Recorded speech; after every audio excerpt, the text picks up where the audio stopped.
नमस्कार, महागौरी होममेकर में आप सभी का बहुत बहुत स्वागत है।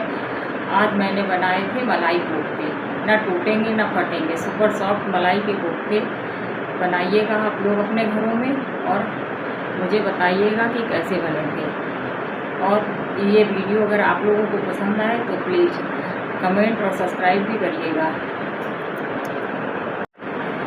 इस वीडियो को लगातार पूरा देखें, बीच बीच में स्किप मत करिएगा वरना बहुत सी चीज़ें छूट जाएंगी, क्योंकि मलाई कोफ्ते बनाने में छोटी छोटी चीज़ों को ध्यान रखना पड़ता है।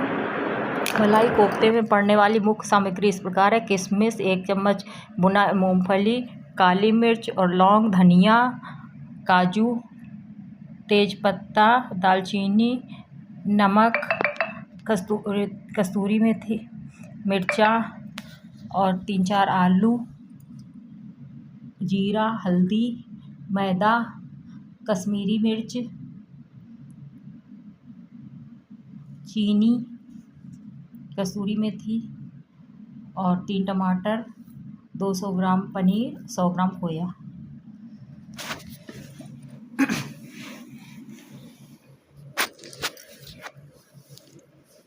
सबसे पहले टमाटर को चॉप कर लेते हैं। टमाटर को चॉप करेंगे और उसी के साथ 1 इंच अदरक के टुकड़े को भी चॉप कर लेंगे और उसमें 2 हरी मिर्चा, ये चॉप करके हमें कढ़ाई गैस पर रखनी है और उसमें डाल लेंगे आधा चम्मच ऑयल। और ये सरसों के तेल में नहीं बनेगा, क्योंकि इसमें सरसों के तेल में झार होती है और हम बना रहे हैं मलाई कोफ्ता, इसलिए या तो इसे रिफाइंड में बनाएं या ऑलिव ऑयल में बनाएं। अभी इसमें हमने जो टमाटर और अदरक काटी थी वो डाल दी है। अब इसको पकने के लिए थोड़ी देर के लिए छोड़ देंगे और इसमें डाल देंगे खड़े वाले मसाले, जो गरम मसाले थे खड़े वो भी डाल दिए उसी में। वो पक रही है, तब तक मैं इधर मिला लेती हूँ पनीर और खोया और आलू। इन तीनों चीज़ों को हमें बहुत अच्छे से मिलाना रहेगा, बिल्कुल भी गांठें नहीं रहनी चाहिए किसी चीज़ की, नहीं तो वो अलग अलग लगेगा और फटेंगे भी। बहुत अच्छे से मैश कर लिया है, तीनों चीज़ों को मैश करना रहेगा। और इसी में मैं डाल दूँगी थोड़ा सा नमक,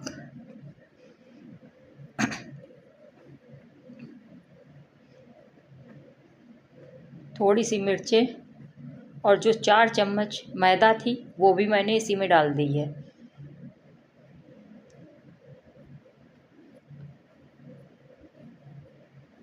अब इन चीज़ों को अच्छे से मिला लेंगे, एकदम चिकना हो जाना चाहिए मिलके, जैसे रसगुल्ला के लिए डो रहता है उसी तरह से हो जाना चाहिए ये।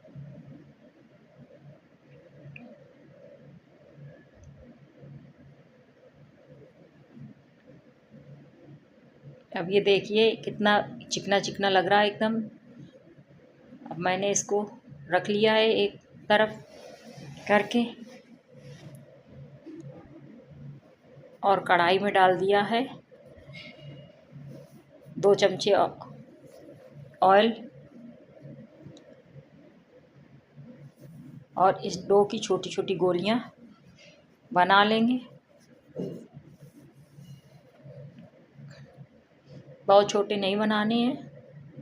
और इसी के बीच में जो मैंने किशमिश रखी थी वो किशमिश इसी के बीच में रख देनी है, क्योंकि ये पनीर कोफ्ता है, इसमें अच्छी लगती है किशमिश बीच में।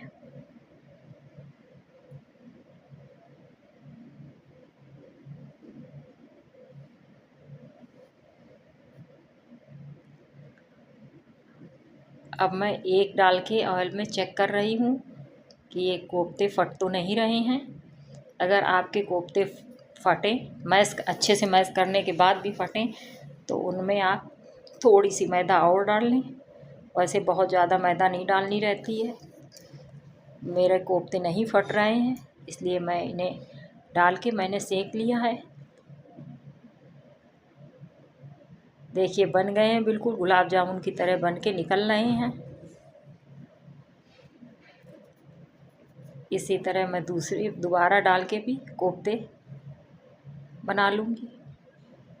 और इधर ये टमाटर का जो मैंने इसमें कढ़ाई में छौंका था वो ठंडा हो गया है,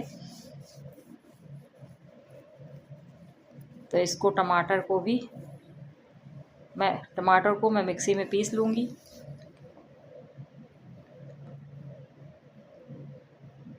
वैसे कच्चे टमाटर की प्योरी भी डाल सकते हैं, लेकिन इस तरह से पका के जो प्योरी बनती है इसका टेस्ट अलग ही होता है।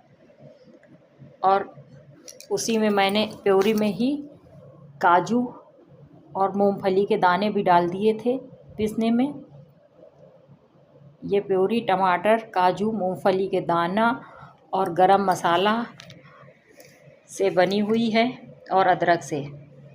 अब मैंने इस कढ़ाई में प्योरी डाली और उसके ऊपर से डाल दी हल्दी पाउडर और सारे मसाले जो रखे थे मैंने, धनिया, मिर्चा, वो सब मैं इसमें डाल दूँगी। और प्योरी को बहुत अच्छे से पकाना है मुझे।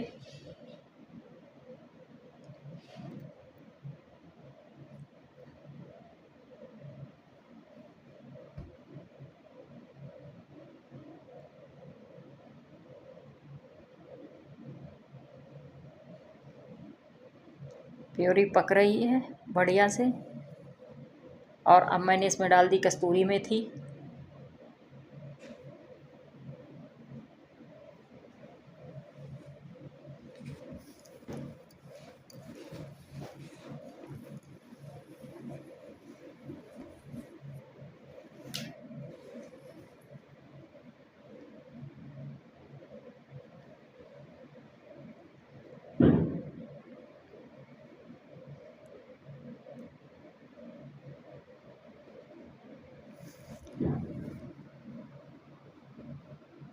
और मैंने इसको जब तक तेल छूट रहा है तब तक पकाना है। और इसमें डाल दी है थोड़ी सी मलाई, दूध की निकली मलाई थी, इसलिए मैंने इसको मिक्सी में डालकर एक राउंड थोड़ा सा चला दिया था, जिससे कि मलाई मिलके एक जैसी हो जाए। वरना मलाई में मोटी परत रहती है, वो अलग अलग रहती है, वो अच्छी नहीं लगती है इसमें। अब इसमें डाल दिया पानी थोड़ा सा और थोड़ा सा नमक।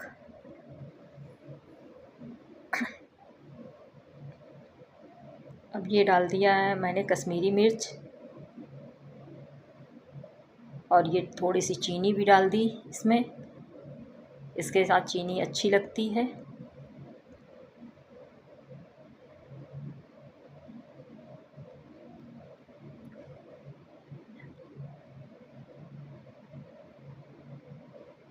अब मलाई कोफ्ता की ग्रेवी बनके तैयार हो गई है।